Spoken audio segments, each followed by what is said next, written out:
She looked at me, her voice barely above a whisper, and said, "This has to stay between us." Then she paused, like the silence itself carried a secret too heavy to name. In that moment, I knew nothing between us would ever be the same. I remember the night as clearly as if it happened yesterday. It wasn't meant to be anything extraordinary, just another quiet evening where she and I ended up sharing space, the kind of evening that felt almost accidental, though maybe it never really was. She had invited me over under the pretense of needing a hand with something small, though when I arrived, nothing urgent seemed to require my help. Instead, we found ourselves in her living room, the soft yellow light from a single lamp filling the space with a warmth that felt both intimate and fragile. She sat across from me at first, her legs crossed neatly, a wool scarf still wrapped loosely around her neck as if she hadn't fully settled in.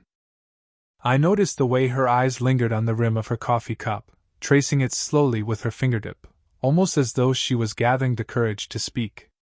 And I tried not to press. I've always felt that with her, silence wasn't empty, it was full, filled with things that neither of us yet knew how to say. Then, after a long pause, she finally looked up, her gaze catching mine for only a second before sliding away again. Her voice was lower than usual, barely above a whisper, but steady enough to make my chest tighten. "This has to stay between us," she said. And then she stopped. Just like that, no explanation, no follow-up, no release. She left the words suspended between us like smoke that refused to fade. I felt them hang in the air, pressing down on the quiet room until even the sound of the clock ticking on the wall seemed louder, more insistent. I didn't speak. I didn't dare to. My first instinct was to nod, to reassure her that whatever she was about to share was safe with me, but something told me she wasn't ready for me to answer yet. So instead, I studied her carefully, the way her shoulders tensed, the way she pulled the scarf a little tighter around her throat as though she was bracing herself for something heavy. Her lips parted slightly, as if she meant to continue, but then closed again. Her silence wasn't hesitation exactly. It was more like she was wrestling with the weight of something too complicated to just let spill out. And in that silence, my chest filled with a mixture of anticipation and protectiveness. I wanted to reach across the table, to place my hand over hers and steady her trembling fingers, but I also knew the wrong move might send her retreating into herself. So I sat there, still, patient, waiting for her to let me in when she was ready. And yet, even without the words, I could feel the shift in the air between us. Whatever she meant, whatever she carried, it was something she couldn't trust with anyone else. And for reasons I didn't fully understand yet, she had chosen me. That realization alone sent a quiet shiver through me. She didn't look at me right away. After those first words, "This has to stay between us," there was a pause that seemed to stretch endlessly. I thought she might change her mind, brush it off as nothing, maybe laugh to dissolve the tension. But she didn't. Instead, she leaned back slightly, her hand drifting to her scarf again, twisting the fabric between her fingers like it was a lifeline. Finally, she spoke. "You know how people are," she began softly, her eyes fixed on the dark window behind me. They'd never understand something like this. Not the way it really is. Not the way it feels." Her words landed carefully, as though she had rehearsed them, but the slight tremor in her voice betrayed her vulnerability. I could tell she wasn't just talking about people, in the general sense. She meant friends, family, the wider world. The kind of eyes that judge without knowing the story, the kind of whispers that grow louder the more you try to ignore them. I stayed quiet, letting her continue. "It's not about shame," she said quickly, almost defensively. "I don't feel ashamed of you. Or of whatever this is." Her voice dropped on those last three words, and I felt something stir in my chest at the way she phrased it, "whatever this is." As if even naming it felt dangerous. Her hands were restless now. She pulled her scarf looser, then pushed her hair behind her ear, then folded her arms tightly across her chest.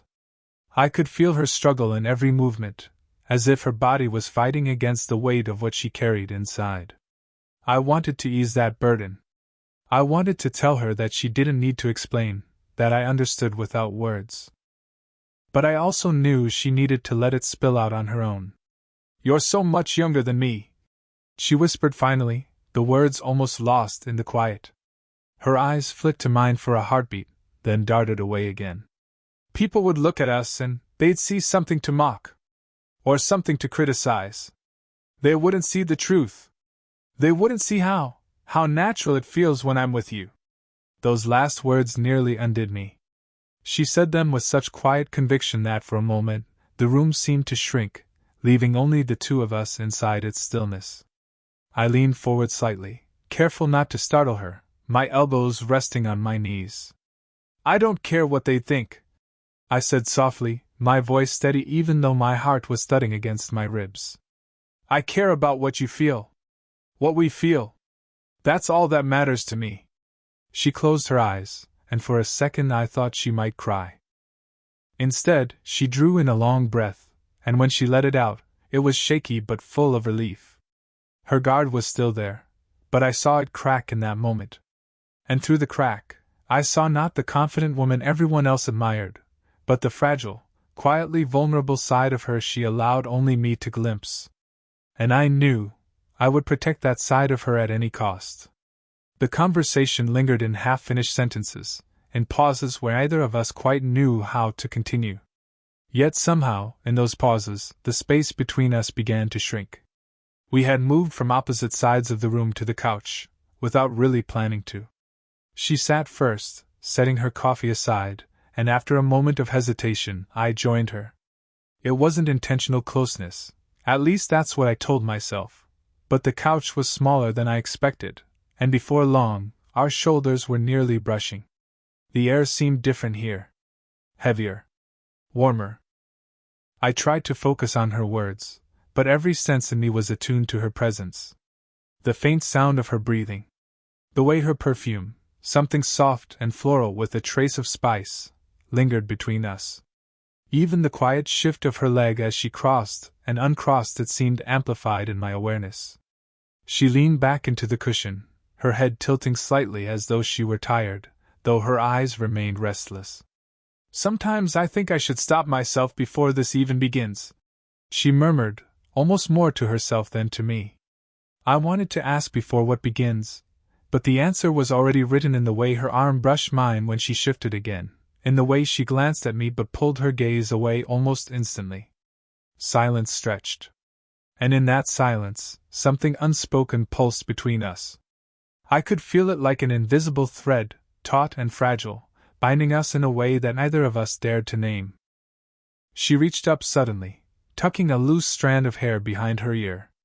The motion was simple, ordinary, but I found myself caught in it, the way her fingers lingered for a moment against her temple, the way a faint sigh escaped her lips as if the gesture carried more weight than it should have.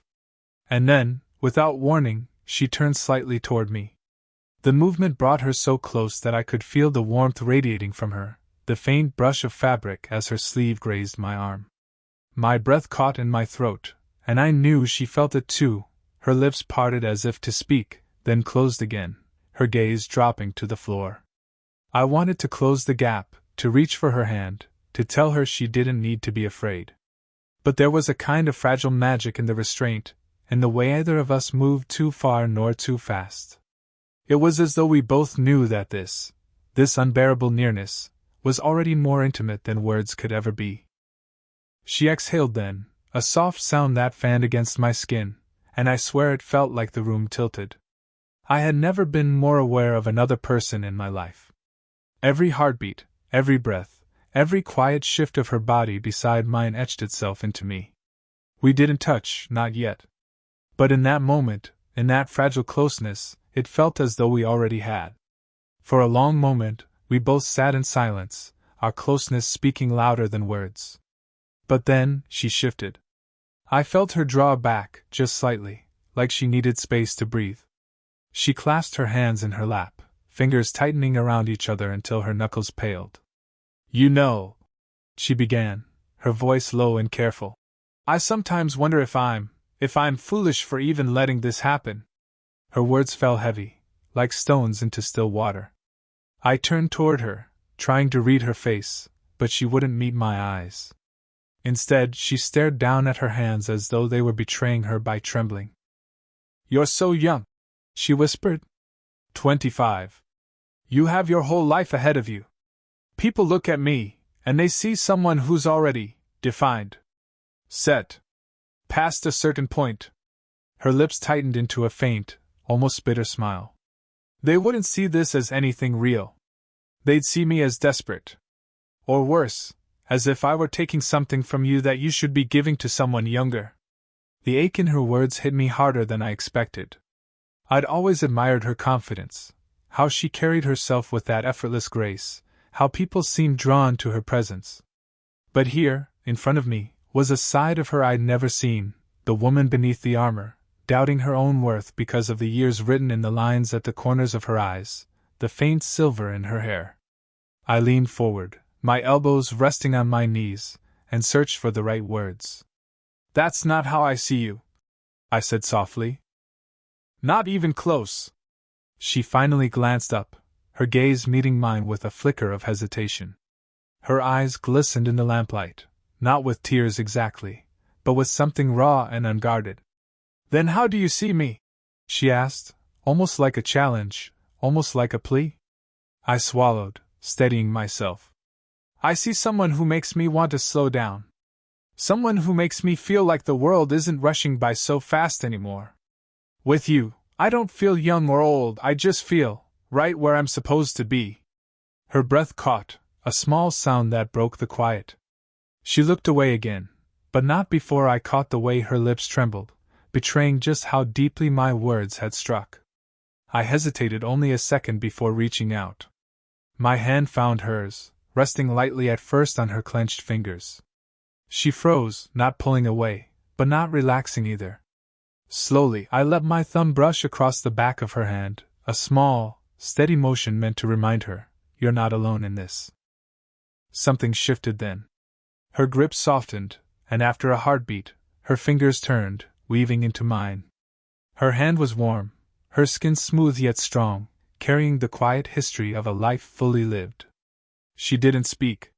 She didn't need to. In that moment, the weight of her fear, her doubts, her guardedness, all of it was still there, but it wasn't hers to carry alone anymore. And though her words had been about age, about perception, about the years between us, what I felt in that touch was timeless. The conversation had reached a place where words felt too fragile, too clumsy to hold the weight of what lingered between us. After her confession about the years that separated us, after my attempt to reassure her, there was nothing left to argue. Nothing left to defend. So we sat in silence. The kind of silence that isn't empty, but full, so full it hums against the walls, presses against your chest, and makes the smallest sounds echo like thunder.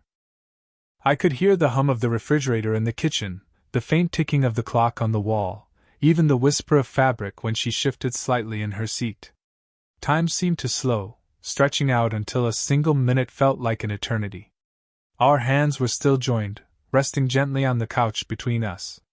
I felt the warmth of her skin seeping into mine, steady and grounding. She hadn't pulled away, and that fact alone was enough to make my heart beat harder. Her thumb shifted once, brushing against my knuckle, not quite intentionally, but enough to send a ripple through me. She let out a breath then, long and low, as though she'd been holding it in for hours.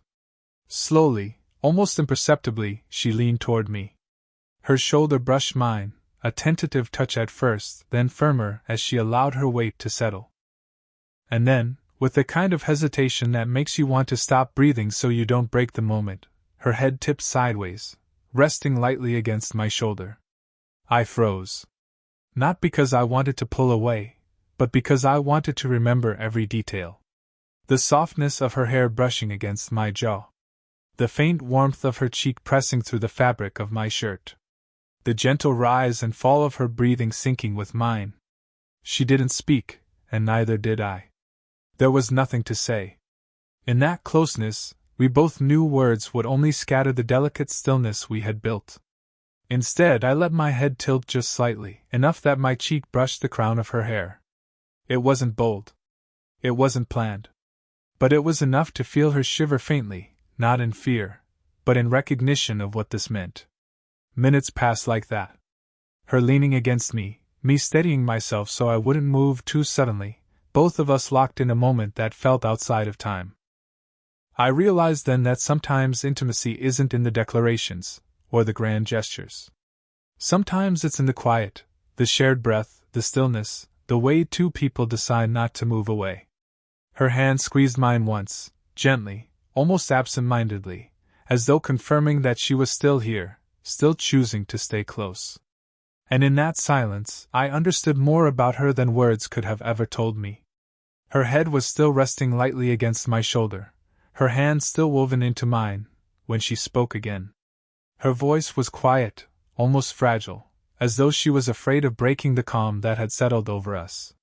"Part of me wants to stop this," she whispered. "To push it all back before it goes too far." Her words should have stung. But the way she said them, it wasn't rejection. It was fear. The kind of fear that comes from wanting something so much it feels dangerous. I shifted slightly, just enough so I could glance down at her. She didn't look up at me right away. Her gaze was on the floor, her lashes casting long shadows under her eyes.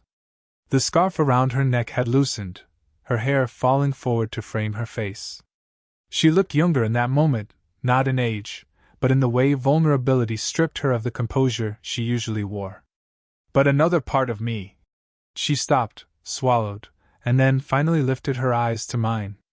They were wide, glistening in the dim light, full of something that made my chest ache.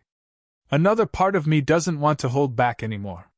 Her words hung between us, fragile and trembling. I tightened my hand gently around hers, giving the smallest squeeze. "You don't have to be afraid," I said softly. "Not with me. I'd never let you face this alone." For a long second, she didn't move. And then, slowly, as though every inch mattered, her free hand lifted.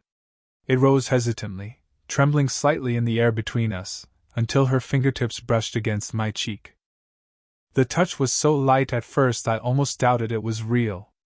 But then her fingers lingered, curving gently along my jaw, her thumb grazing the edge of my cheekbone. My breath itched, and I felt my chest tighten, not from desire, not from impulse, but from the sheer weight of what it meant for her to reach for me like this. Her hand was warm, delicate but sure. She wasn't pulling me closer, she wasn't asking for more. She was simply letting herself bridge the distance for the very first time. I leaned into her touch just slightly, letting her know it was welcome, that it grounded me as much as it did her. Her lips parted as though she meant to speak, but no words came. Instead, her eyes softened, the tension in her shoulders melting as though she'd finally allowed herself a moment of release. It wasn't a kiss. It wasn't a declaration. But in that gentle touch, we both felt the shift. The line we had tiptoed around for so long had been crossed, tenderly, quietly, irrevocably. I covered her hand with mine, holding it against my cheek. For a moment, everything else fell away, the age, the doubts, the imagined voices of a judging world. There was only her hand against my skin, steady and real, and the quiet certainty that this was where we were meant to be. The silence after her hand lingered on my cheek felt different than all the silences before it. This one wasn't heavy with doubt or hesitation, it was full of a quiet acceptance, like we had both finally stopped running from something that had been pulling us together all along. Her eyes softened as she let her hand fall back into her lap, but I caught it before the distance grew. My fingers found hers again, lacing through them with an ease that made it feel like we had done this countless times before. She smiled then, small, almost reluctant, but real. "We can't let anyone know," she murmured, her voice low and steady. "Not yet. Not while everything feels so fragile." I nodded. I understood. This wasn't about shame. It wasn't about hiding something wrong. It was about protecting something still new, still tender, something the world's noise could easily bruise if we let too many eyes see it too soon. "I don't care if no one ever knows," I said quietly. "What matters is that I do. That you do." For a moment she simply looked at me, her expression unreadable, as if she were measuring the weight of my words. And then, Almost imperceptibly, she leaned closer. Not to kiss me, not to close the distance in some dramatic way, but to rest her forehead lightly against mine. The contact was gentle, steady, grounding. Her breath mingled with mine, her eyes fluttering closed. I closed mine too, and in that stillness I felt something bloom inside me. A calm certainty. After a while she pulled back, though only just enough to let her arms slip through mine. "Come," she said softly, rising from the couch. Her hand remained in mine as she guided me toward the door. The night air greeted us as we stepped outside, cool and sharp against the warmth we carried with us. The street was quiet, the kind of quiet that belongs only to late hours when the world seems half asleep. Her arms slipped tighter around mine, her shoulder brushing against me with each step. We didn't talk much as we walked. We didn't need to. The rhythm of our steps, the weight of her leaning ever so slightly into me, the steady warmth of her hand around my arm, those things spoke louder than words. For once, the future didn't feel like a looming question. It didn't matter what people might think tomorrow, or the next week, or years from now. In that moment, it was enough to know that she had chosen to stay close, that I had chosen to match her step for step. At the end of the street, she paused, tilting her face toward me. The lamplight brushed across her features, softening every line, catching the faint silver in her hair. She didn't say anything, she didn't have to. Her eyes held mine with a quiet promise, one that needed no explanation. And as we stood there together, her arm looped firmly through mine, I realized our secret wasn't a burden. It was a treasure. Something we were keeping safe until it grew strong enough to stand on its own. In the hush of the night, it felt sacred.